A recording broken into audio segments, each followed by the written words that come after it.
Hey guys, welcome back. I've got Talent Stringham here, business appraiser. We're here talking about cash flows or EBITDA and the multiples that get applied to those to kind of drive value. So a lot of you folks who have gone through the business appraisal process or are planning to, a lot of times you're going to go through an experience where you're trying to establish what your cash flows are, and you're going through owner add backs, and you're trying to go through and add them all up to try to arrive at what does this business earn. I'm kind of curious, Talent. I mean, if a business owner goes through that exercise, do you kind of arrive at the same number, or do you sometimes find people adding stuff back that you're like, yeah, I'm not going to count that? Well, a lot of times we do arrive at the same number because the business owner is going to have a better idea of what's personal and what's not than I am. But keep in mind that it's a forward-looking exercise, and so part of what we're trying to do is figure out what the cash flows are going to be going forward for whoever's buying this business. And so to the extent that we can see historically what's been taken out, it does have relevance going forward. And so once you arrive at a cash flow number, a lot of times we get asked the question, well, what's the multiple? And a lot of times you guys are hearing things like, well, between a 3 and a 10x, or 3 and 10 times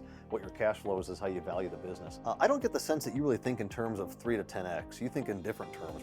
How do you arrive at a value based on the cash flows? It depends on the business, but when we talk about a multiple, typically we're talking about a comparables approach. So we're looking at, what is the multiple in some other transaction, and is that, then we apply that to the current company. But really, when we're talking about a multiple or a discounted cash flow approach, what we're really looking at is two factors: growth and risk.